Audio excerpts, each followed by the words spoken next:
Good morning, everyone. That's what I'm talking about. Well, when you guys, talk to people on the other side of the stage, there's a lot of energy that is required. And, the teachers, the leaders, the people who are leading the universities, colleges, and the industry need a lot more energy. So we'll do it one more time. Good morning, Mumbai. Close to Vidya Balan. So I welcome all of you all to ASMA Higher Education Summit 2022 on Skills and Entrepreneurship, talking about preparing Gen Next for a fluid world.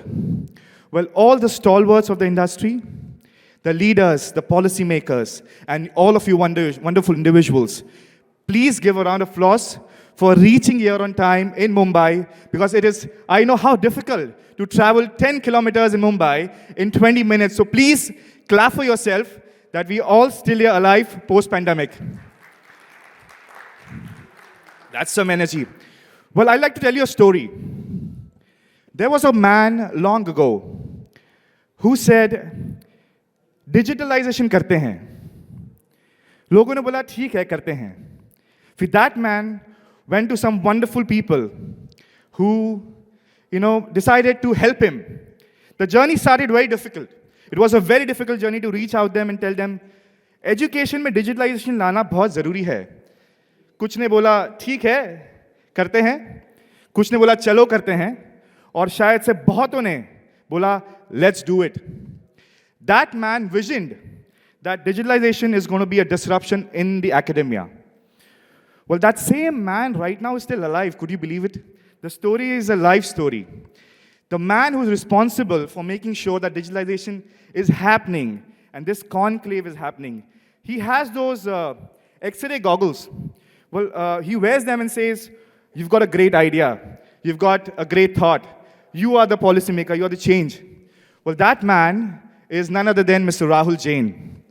So please give him a round of applause and let's have him on stage for the welcome note and kickstart the event, please. The stage is all yours, sir.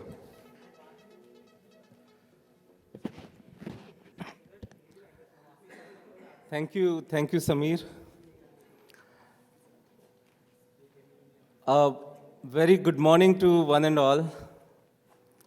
I'm so pleased to be in this room exactly almost 2 years after our last conference that took place in September in Bombay Sahara Star.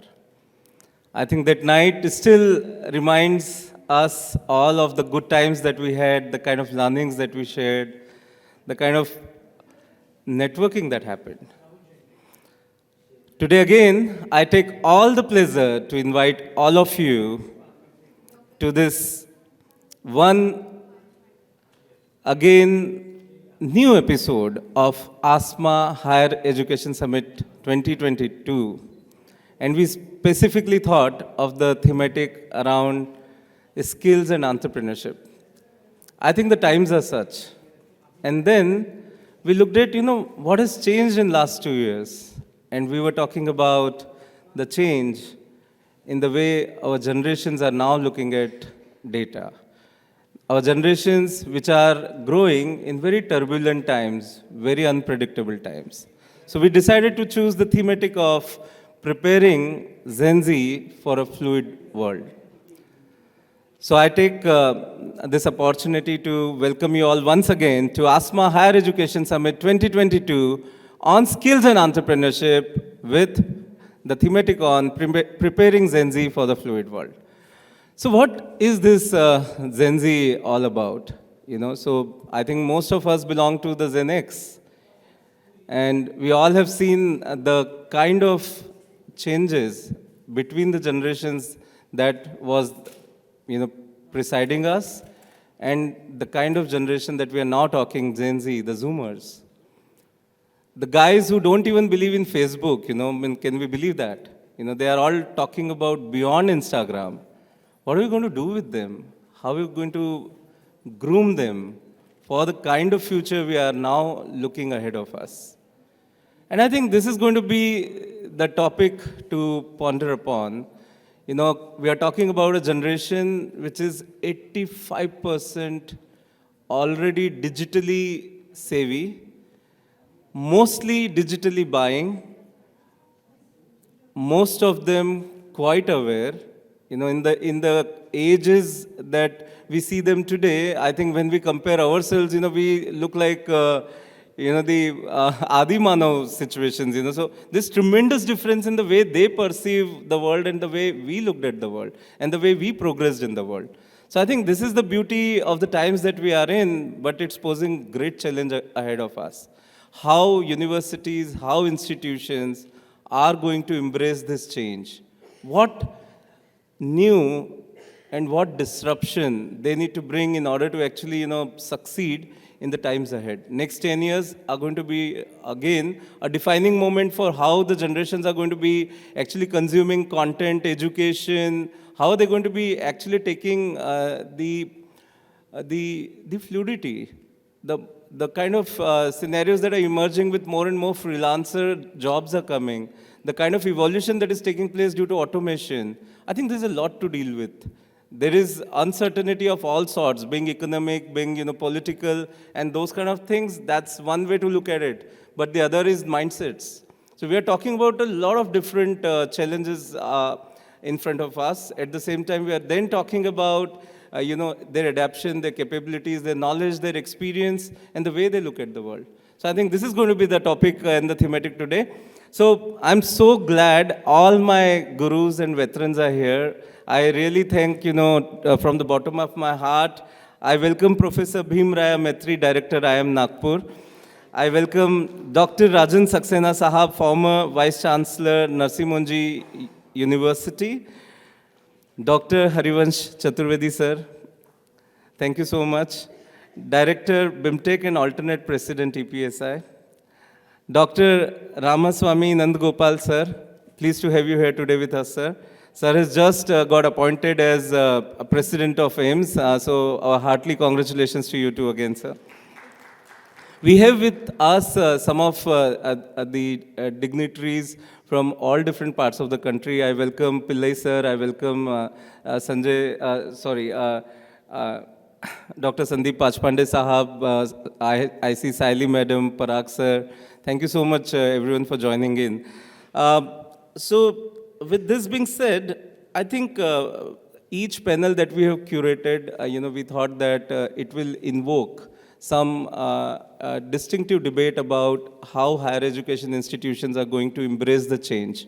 So we look forward to the day full of interesting deliberations.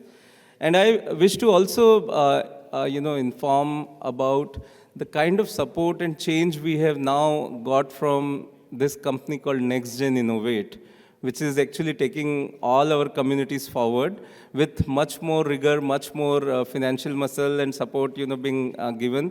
I mean, I welcome again Dr. Sandeep Pachpande, for the support that he has extended to us. And this company, which is an innovation-driven company, is allowing us to now take strides ahead.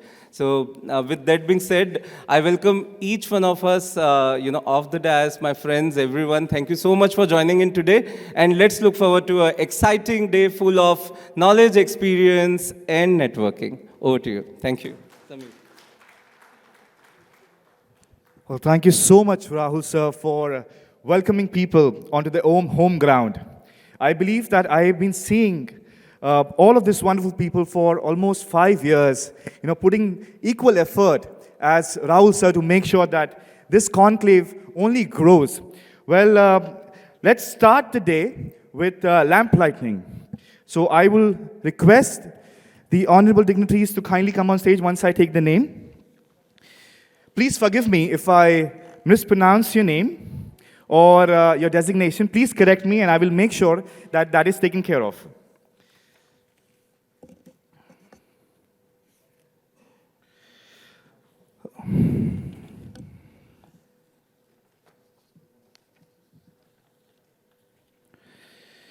Dr. Ranjan Saxena, former Vice Chancellor, NMIMS. So I'll request you to kindly come on stage. Please give a round of applause for him. A very high individual in terms of knowledge and accolades. The next person I would request to be on stage is Dr. Sandeep Pachpande, Chairman, ASM Group of Institutes. Well, I request Dr. Harivansh Chaturvedi, Director, BeamTech, to kindly be on stage, please. Mr. Ramchandran Gopal Krishnan, Chairman, InnoServe Group. I request Professor Bhimrai Maitri, Director, IIM Nagpur, to kindly be on stage, please, sir. Without your presence, it won't happen, sir. I would request you to kindly be on stage. The man himself, Mr. Rahul Jain, Managing Director, InnoServe Group. Sir, kindly please come on stage. I want everybody to keep clapping for these individuals. What they do is absolutely not easy. With the kind of pressure, position, and so much disruption, just to give you a heads up, pre-pandemic, 64% plus schools did not have working computers.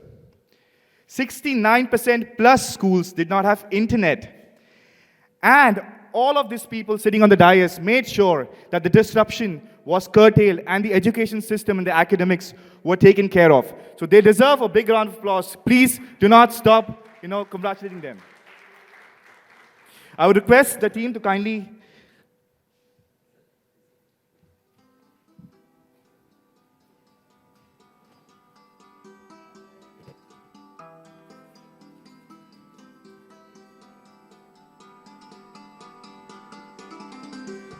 please pray that we not only grow folds, but into millions and trillions with all of you individuals coming here.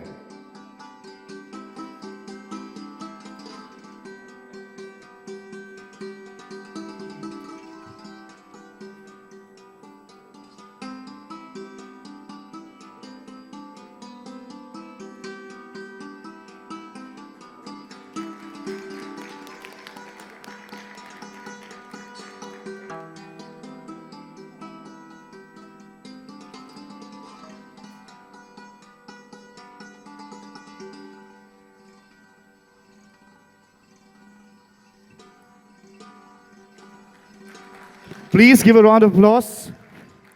We are less in numbers here, I guess, but the hands are double. We have twice the hands we have.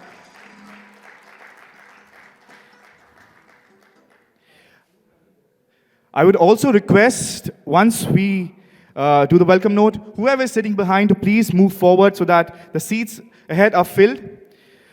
We have a small video which will showcase our journey from where we started and what are the numbers in terms of work, partners. We'll give a brief about us moving global. And I'm talking about the wonderful organization we're sitting here for. So let's have a video, please.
Well, last but not the least, all of that wouldn't be possible without our esteemed sponsors, partners, colleagues who have given their ideas and supported Rahul sir for his endeavor. So big round of applause for yourself, please.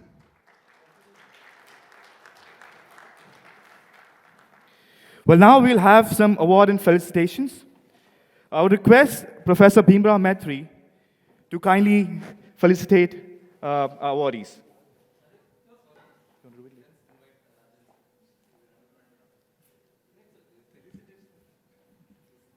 So you want to do the welcome note and address note? Felicitation, invite करो का ठीक है sorry Sandeep ठीक है team address apologies. There has been a change. I've been corrected by Rahul sir. So we'll have a team address by Dr. Sandeep Pachpande, Chairman ASM Group, to go ahead and enlighten us what the reason of the event and the summit. So I request Dr. Sandeep Pachpande to kindly join me here on the dais, please.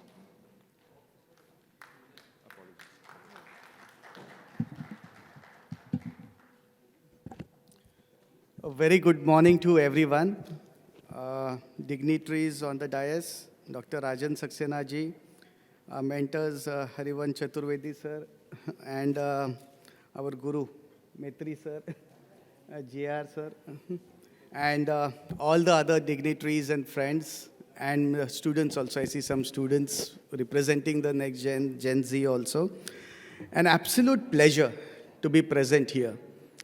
And the best part is that, what the pandemic has shown, that while the technology and online education plays a role, I think the other thing what it has shown is that the face-to-face and the physical connect and the human connect will never go out of style.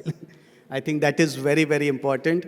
I just came back from Stanford. Last month I did a course there. And at the end of the course, our faculties, he was telling us what was the learnings from his course. And that is what he said, that while they were doing for 2.5 years in the online mode the courses, when we did the face-to-face module again, that's where the real interaction, that's where the real learnings and the real networkings happen. So I think when we go on to the topic, I think this is one of the key things which we should be taking forward as such. Now, when we talk of Gen Z, we are talking about a very large population. So I think there are around about 2.2 billion students, coming in the Gen Z category right now. So it's an extremely big population, and it is very essential that we are preparing them for the next coming world. I always say that we educationists are in a very difficult position, because the role of education is to prepare the students for the jobs and careers of the future. And we are in a precarious situation where we are, in fact, today lagging behind the industry, whereas we have to prepare them for something which even the industry doesn't know what the future will be. Because of technology, because of automation, there are going to be different job roles. And it is estimated that around 60% of the job roles will not even exist the way they are today. So the challenge to education is, how do we prepare that generation for these coming jobs, which we don't know how they are going to be. And skills is going to play the key there. In all the conferences, whatever we are going, I think skills is the focus. And it is not just the regular skills what we focus on. We have to look at complete holistic development of the student. We have to develop the metacognitive abilities of this generation and skills like creativity, problem solving, innovation, teamwork, adoption, use of technology. These are the skills which are going to be required. And probably that's where the education sector is not yet keeping space. Other factor what we have to see is when we talk of the millennials or next gen, what is the next gen looking for? Unlike what we feel that they are addicted to screens, this is not a generation that puts everything up onto the social media. As Rahul also said, they are not on Facebook. My son also, Aditya, he was at Stanford recently, and he comes and says that, no, we don't use Facebook anymore. We don't update everything anymore. They care about their privacy. So those concerns are already there. This generation is someone who looks for a better work-life balance. That is what they want. They want a better learning and development opportunities. And this is a generation which also focus on mental health and wellness, which is also very important. And one of the other key trends which is seen, especially in the West, this generation is really concerned about what a business is doing for the society and the impact what it is having. So when companies are attracting talent to come to join to them, that is one of the criteria which the next generation is looking at. They're even looking at while buying products. Are they sustainably made? Are they making an impact? So this is the kind of generation that highly values work-life balance and flexibility, as well as financial security and compensation. Now that is where I think the challenge is, that now how does education, after what has happened in the pandemic, so the so-called coronization of education has led to adoption of technology in a big way. However, we yet have to really reimagine, reboot, and reset the education systems so that we can really add value to the next generation and prepare them for the future.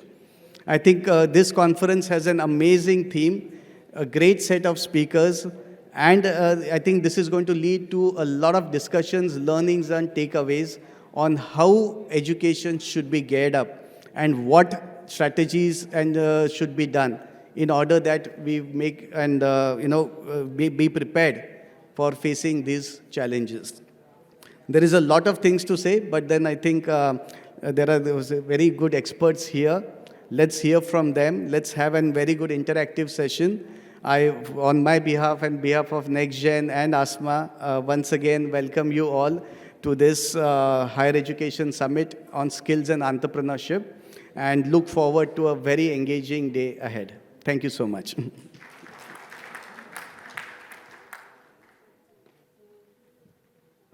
Well, thank you, Sandeep, sir, for enlightening us and showing us the way of why it is so important to be here and create that magic. Well, I request Dr. Rajan Saxena, sir, former Vice Chancellor and MIMS, to kindly take the stage, please.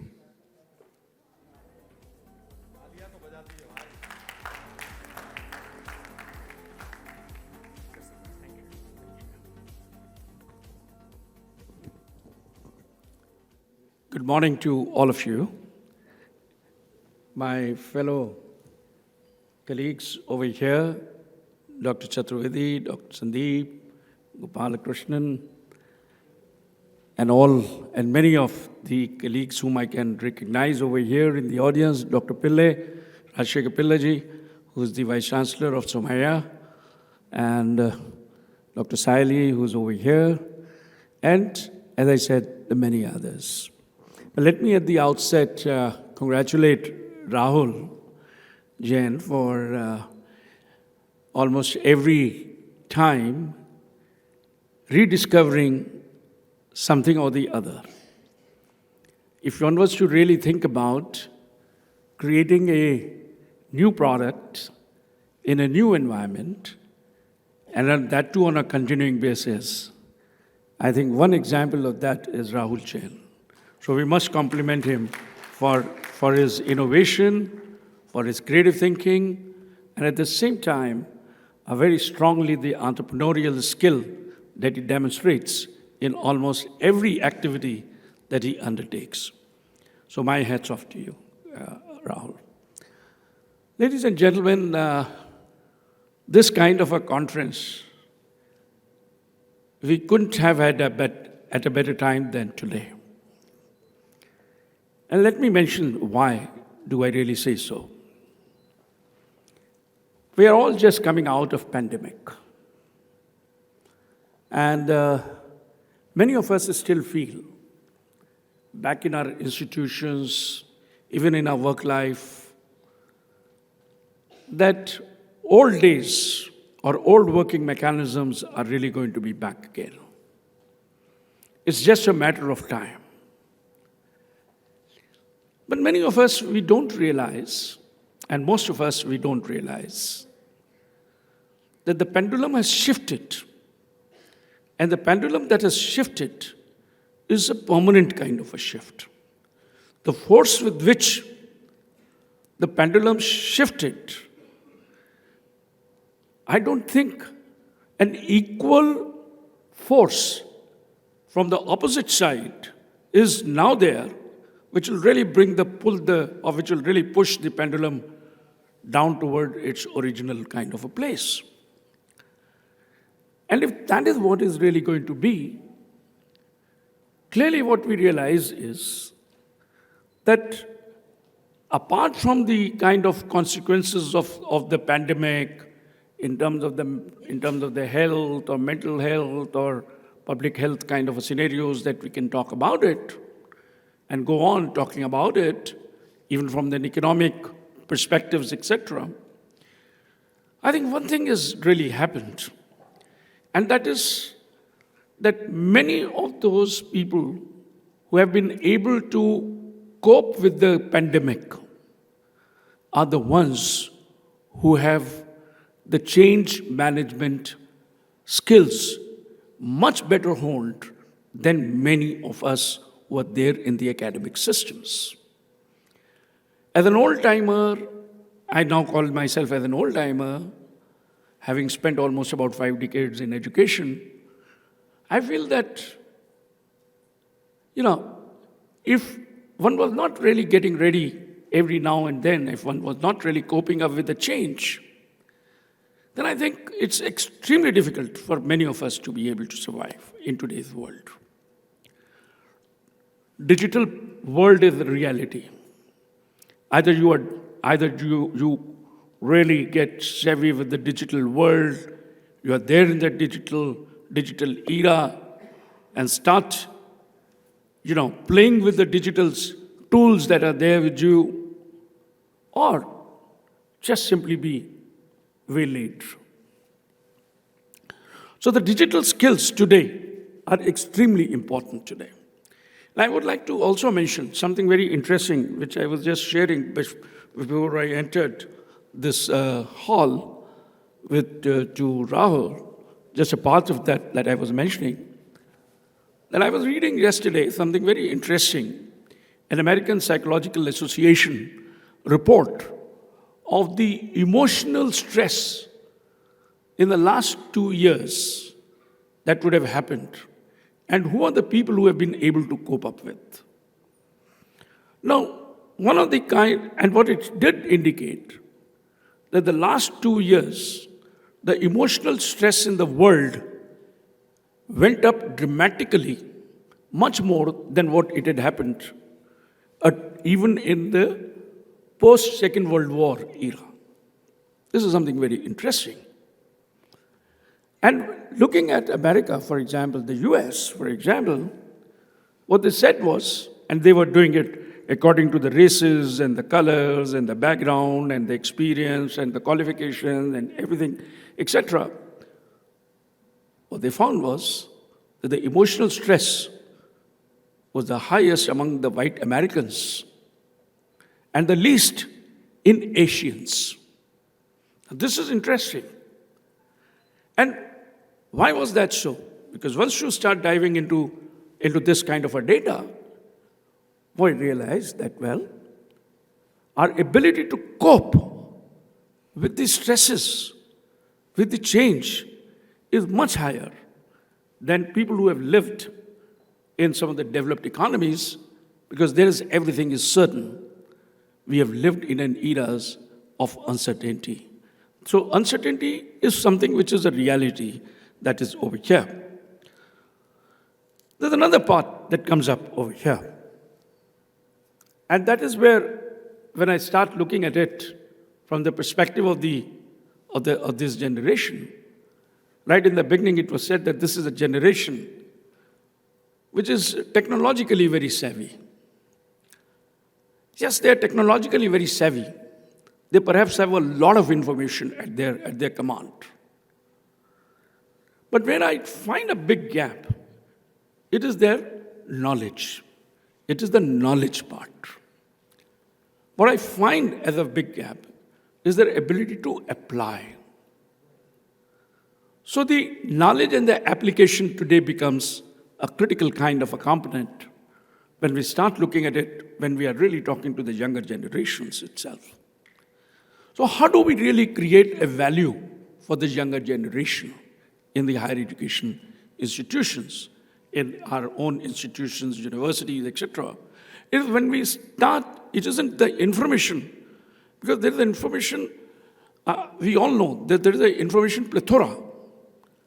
But what is not there is the knowledge. So the data is there, but the ability to take the decision, ability to, let's say, connect the various dots and then make a big picture out of it is something which is where I believe the educators have to really play a very significant role. Help them to build up a big picture. And clearly, as they start building up the big picture, equally important is to get them prepared for a highly volatile world. Look at the way, for example, the economic indicators are moving today worldwide. Look at the way the geopolitical developments are really taking place.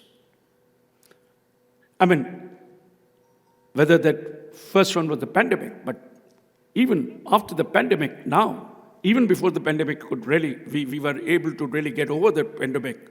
We have the Russian invasion of Ukraine. So there is a conflict which is there. There's a conflict right in other parts of the world which is really there. Now, the Russia-Ukraine kind of a war and the Putin's kind of a statements are today creating a kind of a stress level in the world.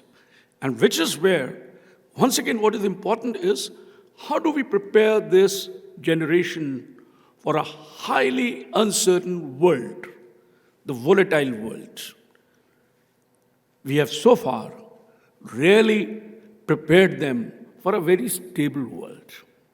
I remember when I'd been teaching and doing in my marketing sessions something in the area of demand forecasting and some of those kinds of an area of market forecasting, the basic assumption was that market is going to behave in a certain manner. Today, that is not really so. You just can't say that the market is really going to behave in this particular manner. So therefore, any kind of a forecasting technique today fails. And therefore, what do we really prepare them? How do we really prepare them? That's the one, prepare. So the coping with the change and also ensuring that they develop what is called as a resilience skill. The skill of being steady, not getting swayed away, not getting pushed towards the state of depression or a mental crisis or some of those eras, that part of our behavior patterns is something that we need to be really preparing our students for. Rarely do we really, we spend this kind of a time in our own sessions, particularly when we really talk about it from the perspective of the behavioral sciences and some of those areas. So therefore, from this kind of a perspective, I find that there is a big gap. We need to be building up that kind of a resilience skills back in our own institutions through different kinds of difficult situations, putting them up. And therefore, multiple approaches may be available to do so. I will not delve into it, but one of the most important one of the kind of things that we need to be really looking at is how do we really develop these coping skills and also the resilience skills that are there. And towards the end, obviously, we are talking about it, that as the complexity increases, the complexity of the business situations also change. And when that complexity changes, we need people who are able to solve complex problems. People who are comfortable with technology, people who are comfortable with digital technologies, people who are comfortable with analytics, data analytics, people who are comfortable with a whole lot of data science and decision-making skills. But more important thing is the resilience and the coping skills, which I think is going to be important. With this, and obviously, another part that comes up is when we start looking at this generation, this is a generation which is an experimental generation. This doesn't want to go on with what my dad did, what my mom did. They don't want to go on for that. They want to experiment. And the more the experimentation, one of the important things is how do we really encourage that? So entrepreneurship has to be there. The risk-taking ability has to be developed. How do you develop that risk-taking ability? There are multiple kinds of tools that are there. It's not something which are there, which is today's kind of a concept. But the risk-taking behavior and the risk-taking skills have got to be developed. In as much as risk management skills have also to be developed. Because if you don't understand the risk that are involved in a certain kind of a enterprise and in a venture, it would become an extremely difficult kind of a proposition that we talk about it. And therefore, the students have to be prepared not only to take the risk, but also to mitigate the risk that are there.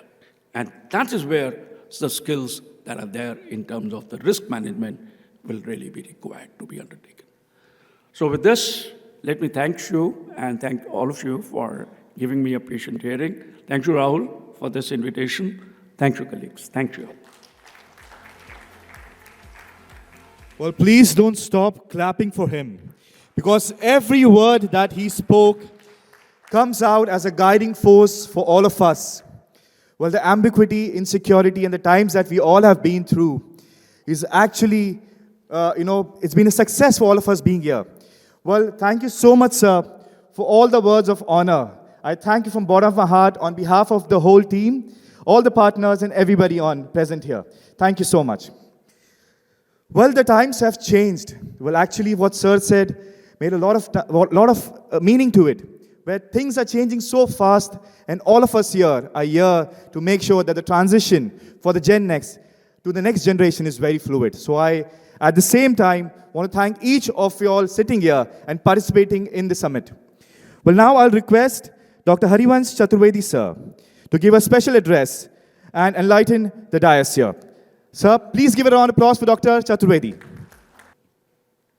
When I come to Maharashtra, particularly the cultural capital of Maharashtra, Pune, and the finance capital of the country, as well as the state capital, Mumbai, I always remember the very rich contribution of these two cities, Mumbai and Pune, in higher education of India.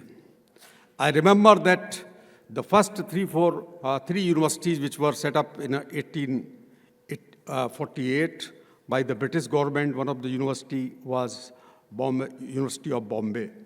Similarly, first school for girls was started by a great social reformer, Savitribai Phule, at Pune, and this is part of the history.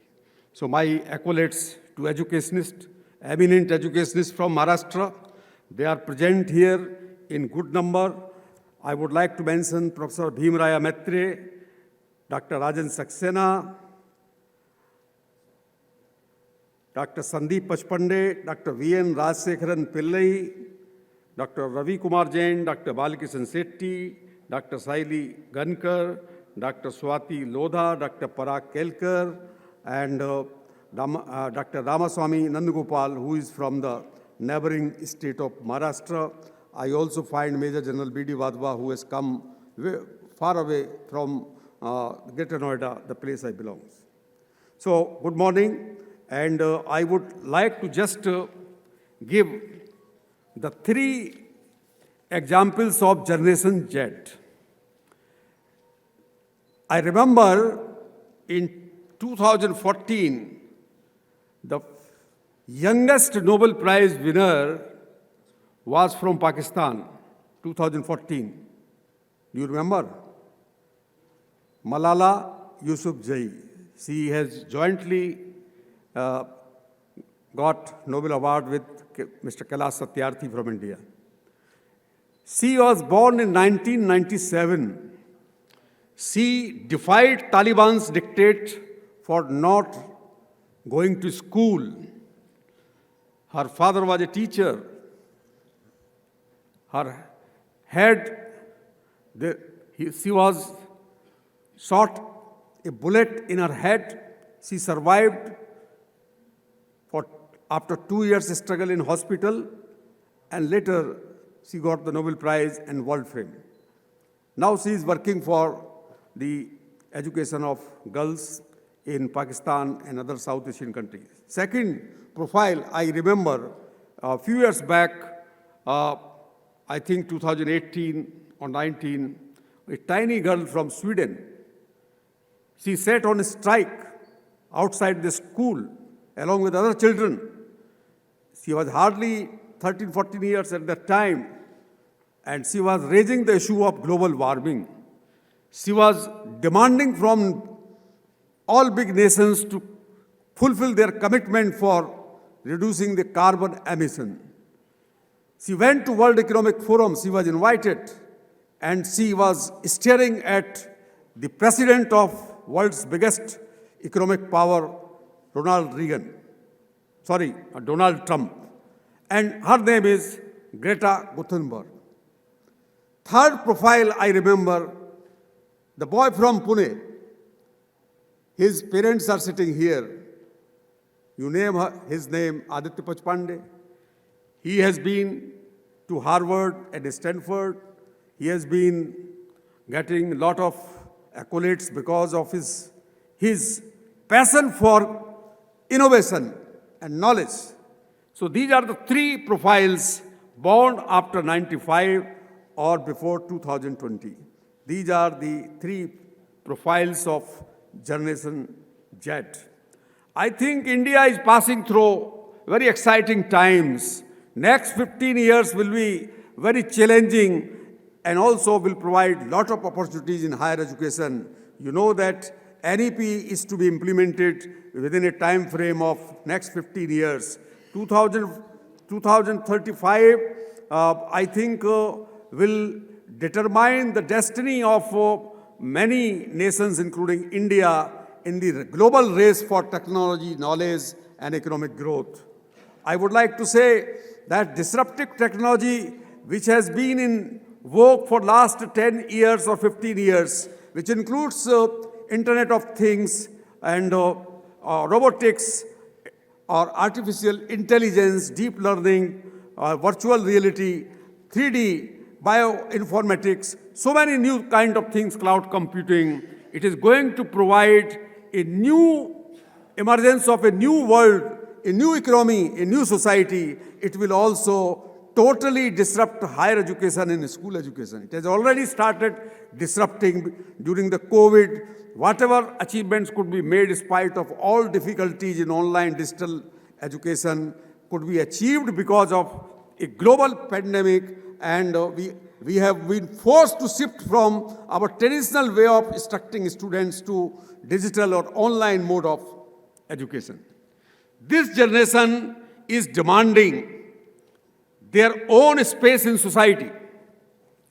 And before that, there has been a lot of hype about Generation B, Generation X, Generation Y, and now we are talking about how shall we teach to the Generation Z in our higher education. We have more than 50,000 colleges, more than 1,000 universities. Right now, the number of students in our higher education is around 4 crores, and if we fulfill the target of 50% gross enrollment ratio by 2035, that is 50%, then it is going to become 8 crores or 80 millions. It will be huge population, young population, and around the world, same trends are likely to happen, that out of the 9 or 10 billion population of the world after 10, 15 years, I think 30 to 40% will be from Generation Z. My previous speakers, including Mr. Pachpande and respected Dr. Saxena, they have talked about the core characteristics of Generation Z, and here I would like to just mention once again that they believe in diversity. They believe in social issues like global warming or education of girls. They believe in mobility. Millions of students from developing countries or Southeast Asian countries like India going to America, North America, and Europe for higher education. Even during the COVID, in spite of the economic financial hardships, lakhs of Indian students are going to get quality education outside India. They are going to Canada, they are going to North America, they are going to Australia, they are going to any developed country where they can find quality jobs or quality education. They believe in joining social networks. They are the digital natives. They believe in conversation and dialogues, and they believe in inclusive society. During the COVID, one thing happened. Those who are in undergraduate courses in our universities, in first year or second year, they have passed through the tumultuous times during the COVID. They could not have the experience of physical setting during preceding years. So they have zero experience of physical setting because of COVID, and this is to be kept in mind by policymakers. How Generation Z chooses an employer from the HR perspective, I think there has been a major shift that the Generation Z, the job expectations, career expectations from the employers are different from the Generation Y and Generation X. They want career advancement opportunities. They want a manager or a boss from whom they can learn. They want professional development and training opportunities. They want to have a positive impact on society, as I given the examples of Greta Thunberg and Malala Yousafzai and Mr. Pachpande, the young boy from Pune, and they also they want good healthcare benefits from the employer. Now, some researches and surveys have been done in America that how does Generation Z learn? So policymakers, university administrators, they have to keep in mind that they want experiential learning. Learning by doing. Learning by doing. And current Dean of Harvard University, Professor Srikant Datar, who is also from Mumbai, in 2008, he has written a famous book on MBA on the occasion of the century of Harvard, and he has suggested that the B schools around the world, good B schools, they have been mostly focusing on knowing. But they have to shift along with the knowing, they have to also emphasize doing, means experiential learning. And last, they have to emphasize on being, that how the students passing out from B schools, they have to live their life, how they are going to manage their life and their career. So the learning pattern of Generation Z is different from the earlier generation. They believe less in lecturing. They believe in learning by doing, learning by observing, and learning by listening. Like they learn, young generation, Z generation, they are learning a lot from YouTube, and they are also learning a lot from podcast. So I think in our pedagogies, in our education system, in higher education, we will have to pay attention to these factors. Now, some surveys have been done, what kind of technology tools are preferred by Generation Z. Highest percentage of Generation Z, this survey is from USA, I do not have the figures from India. Mobile apps are preferred by 62%, online learning tools by 48%, video by 39%, social media by 34%, lectures by 10%, and books by 1%.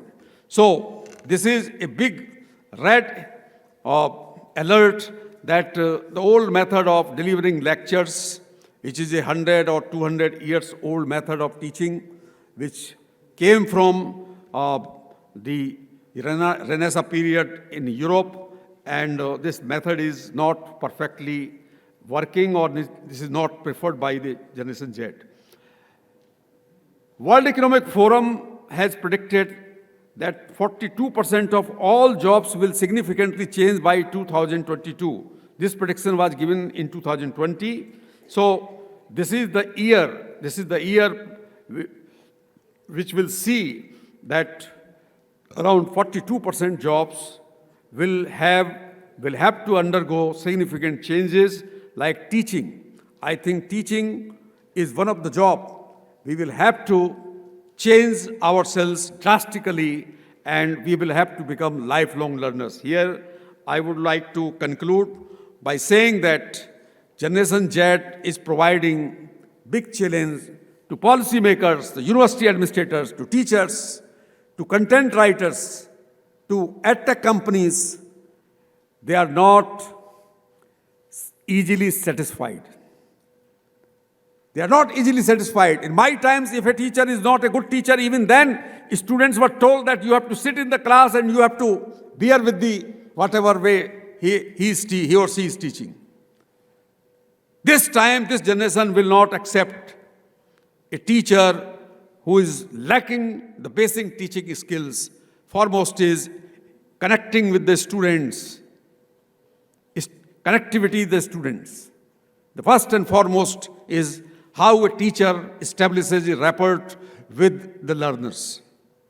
So I would like to say that these are the times when we have to have big introspection, and the higher education in India is under transformation, but the issue is that we have a lot of students, but very limited number of good teachers. We have large number of institutions. Out of 50,000 colleges, Dr. Rajan Saxena and Dr. Pillai, they may be knowing very well, they have headed big institutions, that out of 50,000 colleges, around 10 to 15,000 colleges are having 500 students. Majority of colleges are not viable. I was talking to Dr. Pachpande that many of the colleges affiliated with the universities, they are suffering heavily. Financially, they are in hardship because the session has not started. There is a big gap between the starting of the new session and the conclusion of the old session. And there has been financial hardship because of this region and many other regions. So I think in spite of all these limiting factors, next 10, 15 years when we have to implement NEP, we have to fulfill the aspirations of Generation Z. Employers have to look into their career aspirations. Government has to focus, both central and state government, they have to focus that the Generation Z of India is impatient. They are very talented, and they will not be happy by the old method of transferring knowledge, providing information, because now they have various sources of getting information and they are very quick in getting the information. So simply transfer of information is not enough. They need analytical abilities, they need creativity, they need sensitivity with the social issues, and they need a new way of teaching them. So here I conclude, but I would like to thank Mr. Rahul Jain, the founder of ASMA, which is a forum for higher education providers. And I remember that this is the 4th ASMA conference. I have attended all the last 3, and I would like to say that Rahul Jain has been carrying a true spirit of young entrepreneurs in our country. Of course, he's from Generation Y, and I would like to quote a Urdu couplet about Rahul Jain's mission for helping higher education providers, teachers, administrators, policymakers, because earlier we have other forums like AIMS and EPSI, and of course this also a new forum, ASMA, and this is the 4th summit. My best wishes for the day-long proceedings. I would like to use couplet that मैं अकेला ही चला था जाने में मंजिल मगर लोग जुड़ते गए और कारवां बनता गया. Thank you, Rahul. Please do not stop clapping. Please do not stop clapping. Well, industry stalwarts, when they talk, the conviction and the power and the voice of Sir was truly mesmerizing every brain sitting here. So I want to thank you, sir, for guiding us, sharing the insight, the industry, how it's happening and what's going to happen, and how the Generation Z is going to have a fluid future because of stalwarts and individuals sitting here. Now I would request Mr. Ramachandran Gopal Krishnan, Chairman, InnoServe Group, to kindly give us a special address and guide us further. Thank you, sir. Please. Big round of applause, gentlemen and ladies out here.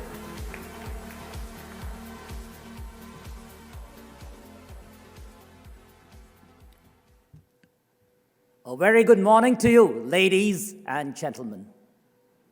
Good morning. Good morning. Thank you.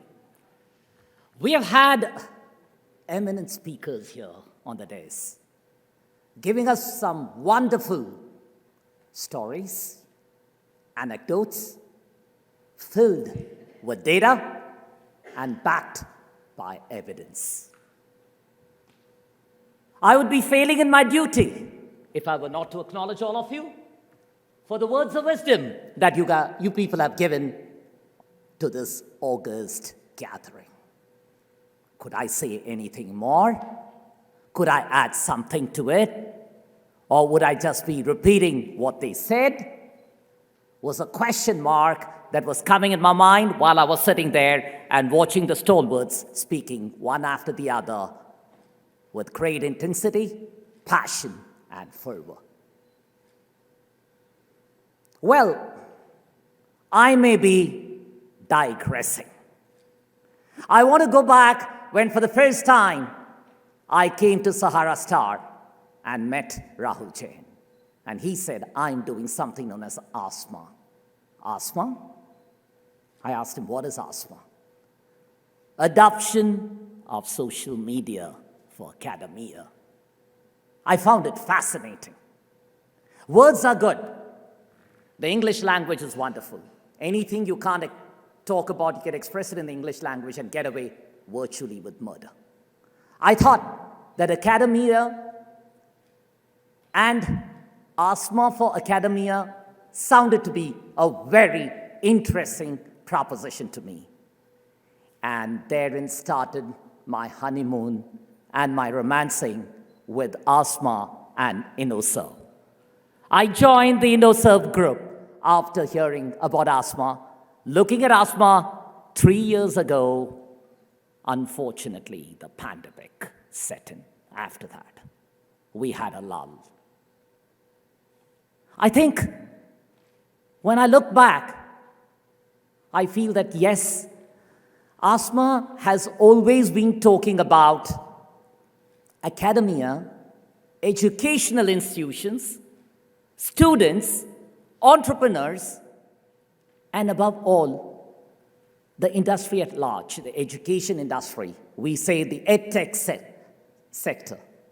And for me, what I feel very, very fascinated is, can social media be adopted in education?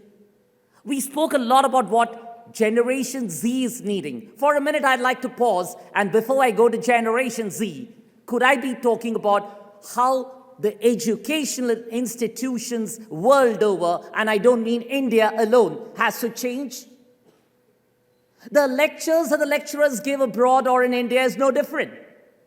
While I see what I see in Harvard or IIMs, what I see in the IITs, where I go as a jury, I see one thing, that it's a monologue. It's not a dialogue.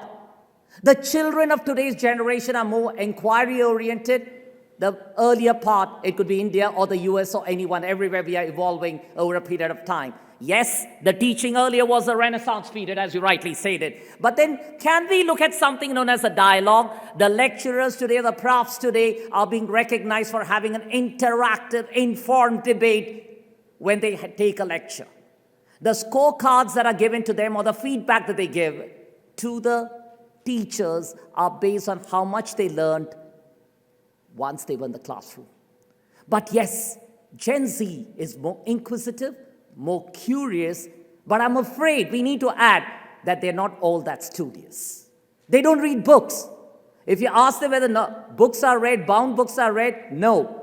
What is a tool to be adopted? Google. Do you read the Kindle? No, we have it, but we don't read it. Is there a need for looking at education differently? How do we use social media in academia to ensure that the Gen Z, the teachers, the educationists, and the facilitators all work in a synchronous manner? Ensure that while the modern technology is good, we cannot have an overdose or an overhang of information which is not reliable. I did hear my eminent speakers say that we have a lot of information on the press of a button. I partially agree with it. Information, yes. Reliable, it's a question mark. I think you guys will be agreeing with me. Are we looking at information for the heck of information? Are we looking at reliable data? We talk about data analytics. Sometimes I see we have frail data and robust analytics, and then we talk about saying that we are into a research-oriented approach because we have the apps, the software, the Excel spreadsheets to do our analysis. Sometimes I feel there is an analysis paralysis going on. I was in a conference just about 3 weeks ago where the Honorable Finance Minister was there along with me, and we had a very interesting debate. The Bombay Stock Exchange says that we have had so many companies listed, we have so much of profitable companies that are listed, and we have so much of governance taking place, and it was conveying that we are so technologically savvy and we are so technologically forward that the room in which we are, where it was a traditional open outcry system, today is serving to have lectures, whereas we have gone on the computers to do our trading. And when the Honorable Finance Minister came in, she had only one thing to say. You have said everything is there, but what about governance? I see that you have 5,000 companies listed and barely 19 or 20 of them have the amount of representation of women directors on the board. She was giving data like never before. She took a small point, highlighted what was missing rather than saying that we have arrived, and wanted to convey that in spite of technology advances, in spite of having what I call as data, two things are lacking. Education possibly is not taking place. Beyond education is something in terms of entrepreneurial skills, what we call as heuristic learning, learning while doing, that's also missing. And third very important thing, which I feel needs to be brought into the system is, yes, Generation Z is here to stay, but Generation Z needs to be taught the skill sets of A, patience, B, absorption, C, assimilation, D, execution, and finally, to ensure that technology is applied for the right purposes in the right way. It's not a shortcut to success. We are talking about how the new education is taking place. We are talking about the Baijus of the world. But if you look at the flip side, we find that there is no teacher to interact, and we say, conversational AI can come in and conversational AI can teach you. Is it true? Is a student going to be learning all by himself or herself? Yes, we do have a few child prodigies. But one thing is for sure, that if Gen Z has to be making it big, Gen Z lives in rural India. If you're looking at people, I think education has to go far and wide.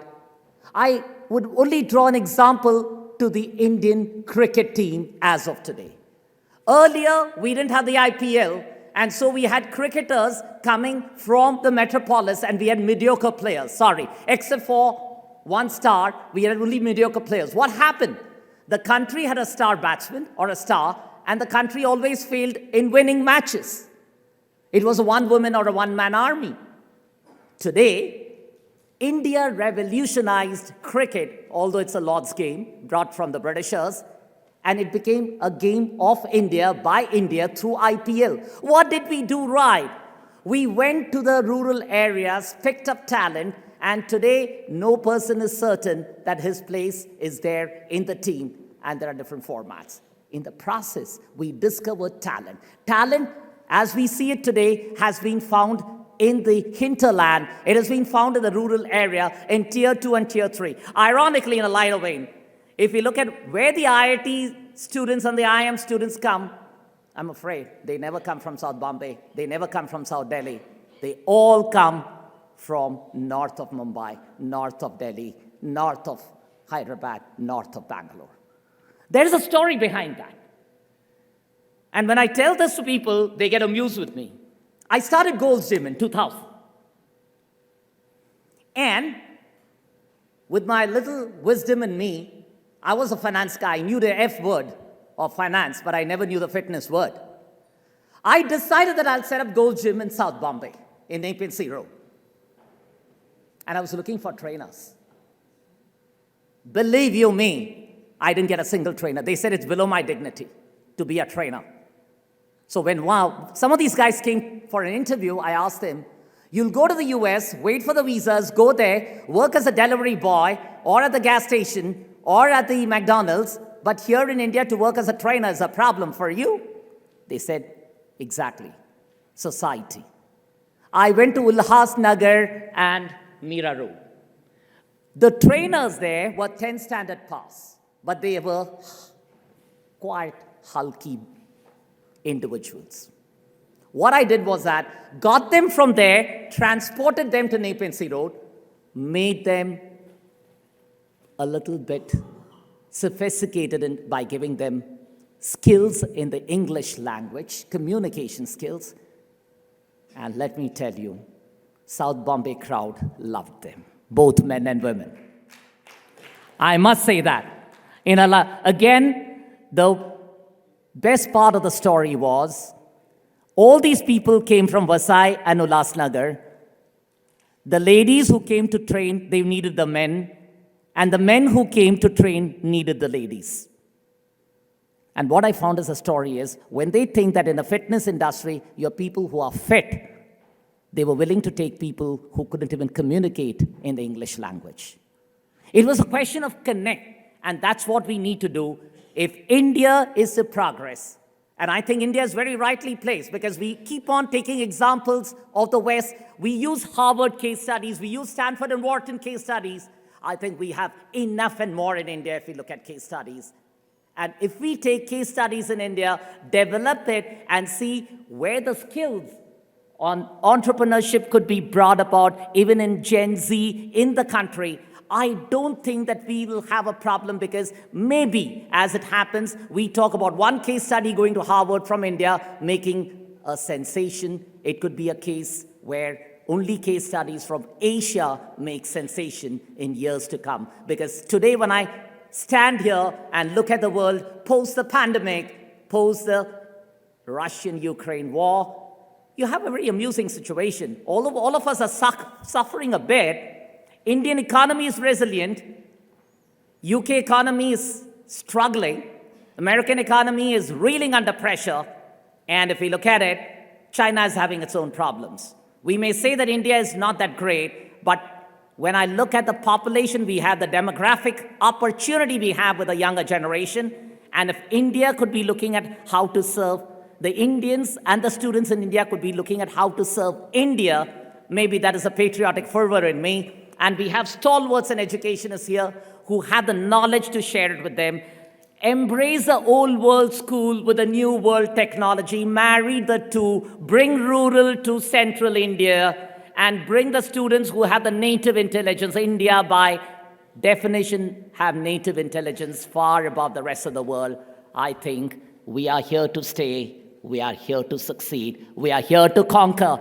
With these words of mine, ladies and gentlemen, I would only say, I think the whole day is going to be exciting. The panels are exciting, and I can't wait any longer to see how the day unfolds. Thank you so much, ladies and gentlemen.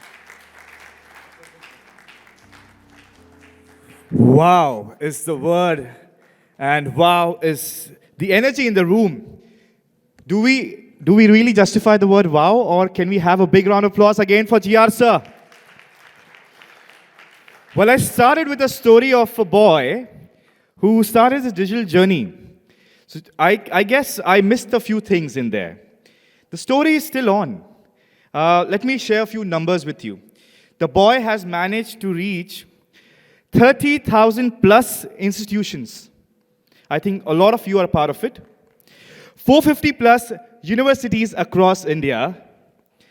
10,000 plus decision and policy makers. Well, do you think the journey has been good so far, or it can be better in the future?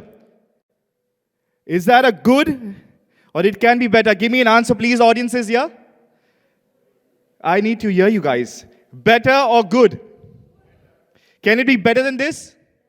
So let's give this man the motivation that he can double the numbers, what he's made in the last 4 years, in the next year of ASMA Summit, okay? So I want to thank every one of you. Each word coming out of you was not only guidance, but also, enlightening us. Don't want to take names because you guys are super gurus, that's I would call you. Gurus are something which are the epitome of the education system, but people here are super gurus because they've not only been inspiration to us, but also a hand-holding support. Big round of applause for the panel sitting out here.